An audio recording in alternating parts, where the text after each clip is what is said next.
Now I should like to turn to geopolitics. There are two systems of governance that are fighting for global domination.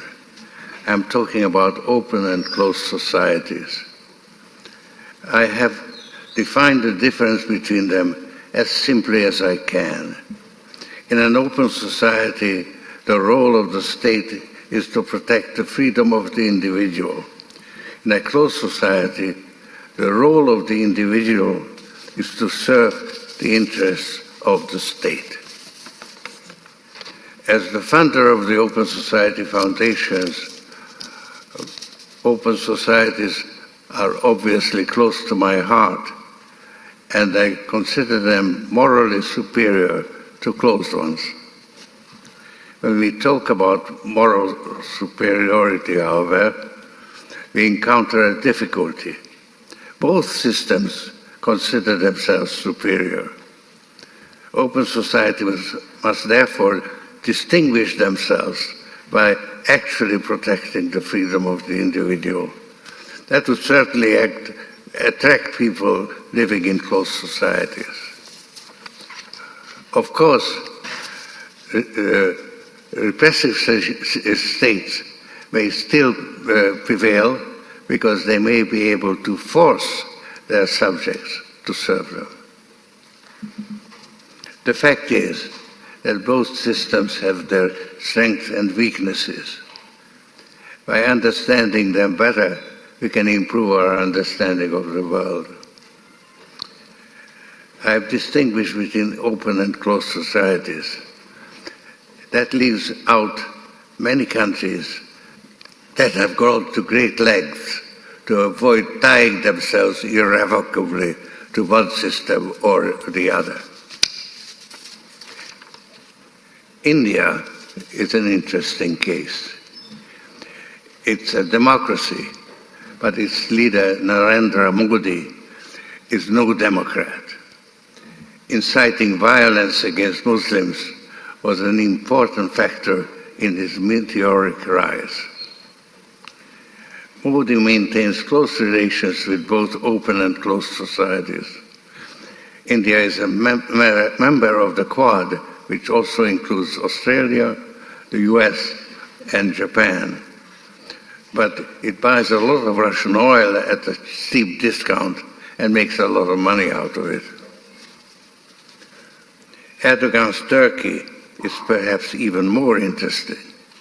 He's actively engaged with both sides of the Ukrainian war and established himself as a neutral intermediary between them. Erdogan has much in common with Modi, but while Modi seemed to be firmly in the saddle until recently, Erdogan has mismanaged the Turkish economy, and he will face elections in May. All his efforts are focused on winning the elections.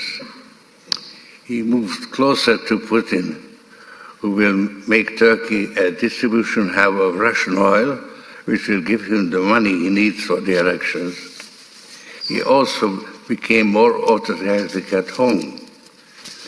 He is trying to jail his most powerful opponent, the mayor of Istanbul, and to ban the Kurdish party from participating in the elections.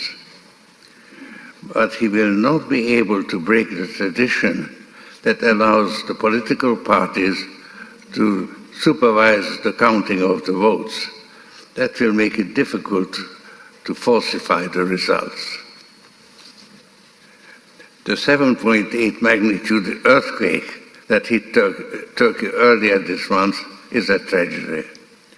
The shock is turning into anger in many affected areas because the government's slow response and desire to control all aid efforts.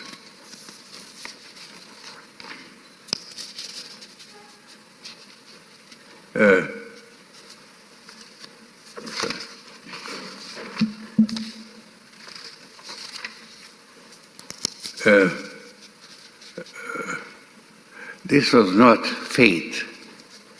Turkey's lax construction practices and Erdogan's construction-driven growth made everything worse.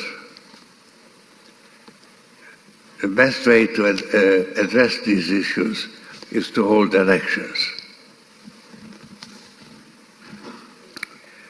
Reverting to India, Modi and business tycoon Adani are close allies. Their fate is intertwined. Adani Enterprises tried to raise funds in the stock market but failed. Adani is accused of stock manipulation and his stock collapsed like a house of cards.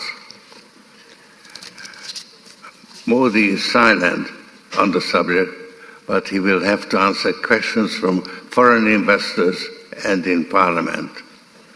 This will significantly weaken Modi's stranglehold on India's federal government and open the door to push for much-needed institutional reforms. I may be naive, but I expect a democratic revival in India. There are many other regional powers that can influence the course of history. Brazil stands out. The election of Lula at the end of last year was crucial. On January 8, there was a coup attempt, much like January 6, 2021 in the US. Lula handled it masterfully and established his authority as president. Brazil is in the forefront of the conflict between open and closed societies. It is also on the forefront of the fight against climate change. He must protect the rainforests, promote social justice, and reignite economic growth all at the same time. He will need strong international support because there is no pathway to net zero emissions if he fails.